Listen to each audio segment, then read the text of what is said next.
Last time on Between Two Cars. Again, looking to get out of the car business again. I'm always looking to get out of the car business. Try to and get you out, always just get pulled pulls back you in. back in. Yes, and Yeah. And people say, "Oh, you meet people on the plane." Well, I had this guy one day, and he starts talking, and I said, "I hope he doesn't plan to talk to me the whole flight because, I'm just, so we're talking about it because it's like catfish last night. No, I don't want catfish. Wow, there's cat in the name, and it has whiskers. I'm not eating it. I'm not touching it.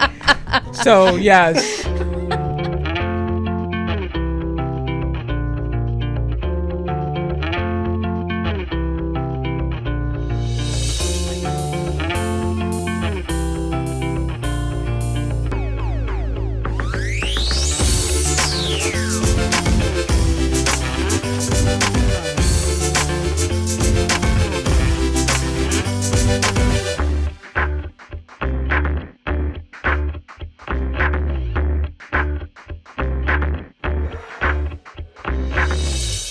How is your role now different than being in a store as a controller?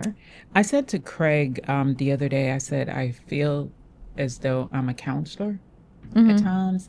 And I think, so it's not always about, I've learned, especially these past 2 years or so, that it's not always even about the accounting aspect of it. It's being there. It's being there to listen. I have controllers that will call at the end of their day. You know, it's funny. Yeah. I was just And on they a just wanna call. talk. I was just on a call yesterday with one of your former controllers. Like they're not underneath you in your region now, and she was like, "I miss Suzette." She's like, "When I just needed to talk, when I Yeah. needed to vent, Yeah. this is what she said, when I just needed to talk about something or just have somebody to talk to, I knew I could." Talk to her and call her. Yeah. I don't know about the new people yet, but Yeah. I miss Suzette. It's just to talk. I have controllers now. We'll go through month end and it's real late, and I remember, I think it was last month end or so, and it was about 1:00 when we finished up, and I climbed in the bed and they called. And to me at that time, I know they're driving home. I know their spouse is asleep, so they're just looking for somebody to talk to until they get home, to get home safely. Wow. And then when they get home, they say, "Okay, I'm pulling in the garage." And I said, "All right, talk to you tomorrow." You know what I mean? So sometimes it's not even, I've found, it's not even so much about the work anymore. You know what I mean? It's just being present, listening. And the group Being of available. stores that you have now, you have worked really hard to kind of get them to where Oh my they God, are, yeah. and to basically to train them and build relationships with them.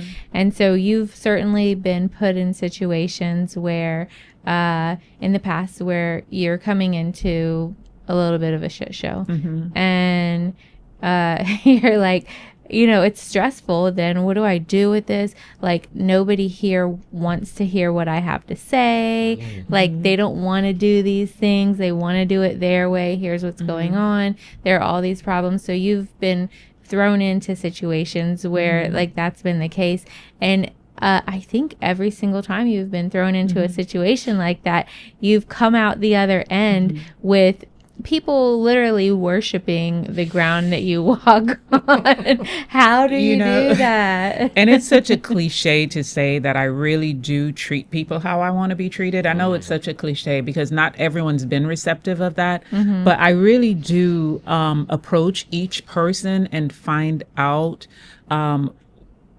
what their I don't want to say what their needs are, how they would prefer for us to approach them. Like, I have someone that I know they don't like group text, so I wouldn't include them on a group text, you know what I mean? And I have someone else that prefer to be in a group situation, and so I'll approach them that way. But I really do try to associate just more so with the person. I try to approach each person on their level, so to speak, right? And I think that has worked for me throughout the years. We're not perfect and we make mistakes and I miss things, you know what I mean? And when I do, we try to work it out together.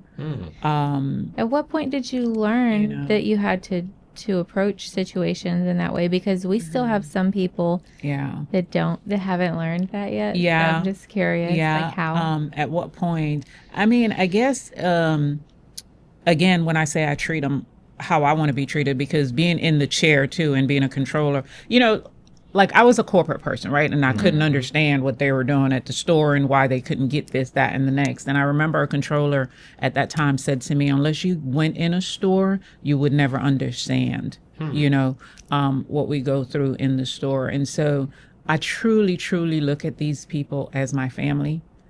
And what I mean by that is I know I can pick up the phone and call any one of them right now. And not just the ones that are in Region 1. You know what I mean? I tell people I'm not the smartest person in the room. I'm not the sharpest knife in the drawer, but I know for a fact that I'm one of the hardest working, and I also know that we have the resources within this organization that we could pick up. I could pick up the phone and call several of them when I don't know something, when I just need to, if I'm going through a situation, if I want to shoot off an email, if something upsets me, you know what I mean? And I'm typing the email and I can call somebody and say, hey, this is what I've typed. This is my response.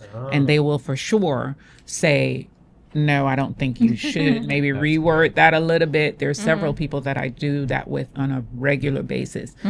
We're a team, we're a family, we're one team. I'm always saying that in my communications. You see, I always say that, one team, because we truly are that. It's mutual respect, and I find that works for me. You know what I mean? Like, you won't find me talking about, I say, my controllers poorly. And I'm not saying they don't do things that I may not agree with. And I can talk about them, and I don't do so disrespectfully, because I say the same thing about my kids. I can talk about them, but you can't talk about them, right? So we are each other's support system. Cool. And I find that as a result of that, when I call on them, they're always there. They always show up. And, but the ones, and I had one person over the years that was not receptive, did not like my highlighting and my underlighting, and did not care for the way that I communicate. And I over communicate as well. I over communicate. Why do you do that? I share. Why? I just feel that once you share whatever's going on within the organization that you've been privy to, of course, as soon as we're told that we can share certain things, I feel like they're more receptive. When I do that. They trust me, I think, a little bit more as a result of that in that relationship. They know that I'm open. They know that I'm not, you know what I mean? I'm not being. That's cool. That's worked for me, and hopefully. One of the cool things, and I was telling Caleb about this that you do, is you make it a priority to just encourage people.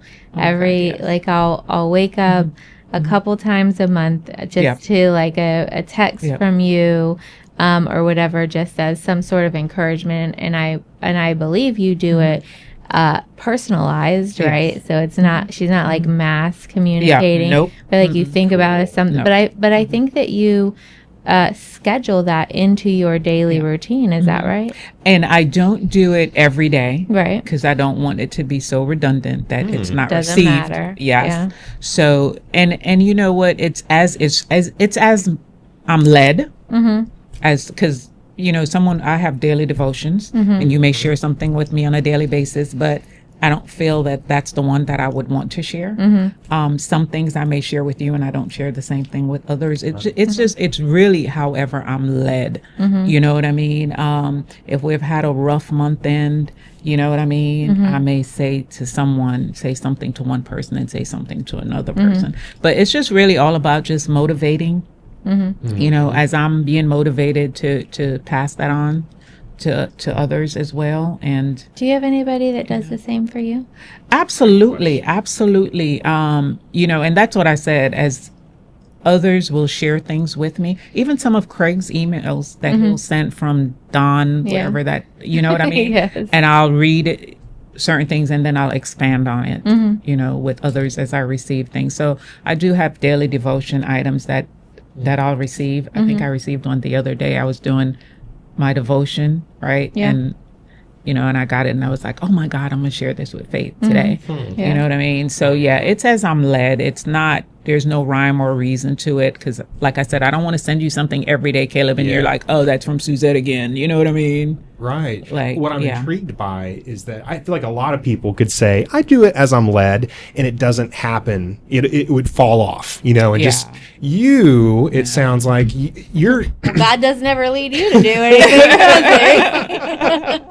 he? Yeah. You do it as you're led, but it still has a consistency to it. And it does. And there's a commit, like, sure. It's like you're committed. For sure. I love the idea of somebody that is just so committed to encouragement that they're sensitive to their as they feel led to do it, but it still happens, and it doesn't once a year kind of thing. You're an exhorter and an encourager, and we need more people like that. And I can give it more than I can receive it, if that makes sense. You know what I'm saying? It's like, I could really use a hug. I can hug you, but I don't necessarily want you to hug me.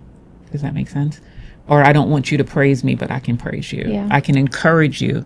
But if you start saying, man, Suzette, I like the way that you look today. You're rocking this short hair thing. I'm like, okay, thank you. But if you continue to say it, then I get real uncomfortable. Yeah. You know what I mean?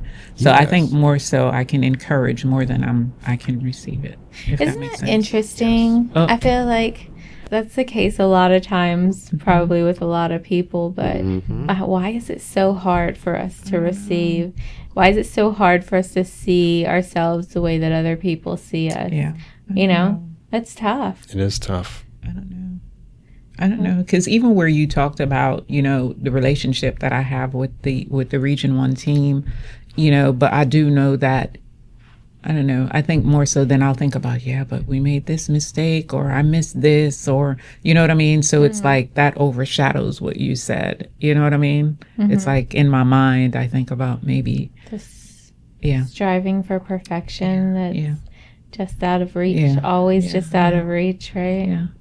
Does the controller, and see, I'm not from that world, you guys help me kind of understand the kind of pressure and maybe sort of like the pressure that they're under. Oh yeah, to be perfect. Yeah, for lack of a better word. It's true, because if anything's ever wrong, like it is operations first go to be like, that's accounting. Yeah, they mess that up. Yeah, you really do. Sure. And you're pressed for time. It's probably and I know operations kind of works on like a monthly time frame of like, oh, we've got to do this much in this amount of time, and so they kind of feel some of that pressure. But on the accounting side of it, it's like, oh, you better crush this, take everything they've done. And don't worry if they don't want to send you the right things all the time. Like, you make that happen and get this done in 3 days, or, like, this has to be like, there's so many like deadlines and kind of just like hard, like time crunches to get things done. It's a very high pressure role, and you're responsible for the money, right? Yeah. If you don't get people paid correctly, that all comes back on you. If you don't get the bills paid, guess what? The lights aren't on. If you can't get the cars paid off, then guess what? Like, we're losing licenses. You can't get them titled, right? So like, it all kind of like falls back on the accounting office to do these things. The money, the money. That's a special. That's what makes the world go round. It's true. Again, right? It's true. We had a controller. She asked her son if he wanted to come and work with her for the summer at the dealership, and he said, "No, I don't want to be stressed out like you are all the time." You know what I mean? And she said, growing up, she was not aware that was the impression that she was giving this young man. But that's the impression that he got of her. Yeah. In our business and our industry. But hey, why do we have people in our dealerships that's striving to be controllers, right? Because to us, we don't. It's a great opportunity, and it's a great opportunity to be a great partner in the business too. And it's one of the things that we talk about with CDA, which was like a heart project of mine. I'm so glad that we got a chance to do it. But there's always sales training or some kind of training for operations, but we would throw these people in accounting and just be like, okay, figure it out. And so they've got people coming to them, asking them questions. They're learning or making it up as they go along. And most of I would argue that a majority of the, people who have been in the business for a while, like that's how they learned what they're doing. A lot of them, they'll tell you like, oh, I started as a receptionist, or I started as, a title clerk, or I started as something else. And just as like positions became open, like they just got pushed up into that next one, and they never formally learned how to do anything. And so somebody comes and asks them a question and they're like, figuring it out on the fly or, whatever. And so the fact that we're now able to like have somebody come in and teach these younger people about like, all of the things that need to really happen to do the job well, but to be that partner and to be respected and trusted and hopefully take some of that stress off of them, because, really kind of reminding them that they've got a team of people, and if they help teach them the same way that they've been taught, they can really build something strong that will take some of that pressure. Yeah. And in the wrap up this morning, that's what a lot of them talked about, to know that they have the support system, to know that if they have any issues, questions, and or concerns, you know what I mean, that they have the support. They have people that they can go to. And they came in that they can reach out to. 6 months ago, not thinking that 4 months ago. Yeah. Wow. Willing and eager to learn. You know what I mean? To grow. I don't know that I've ever had an organization that have done that. I mean, or John Maxwell sessions, you know what I mean? To feed into me at that level. I'm falling even faster now.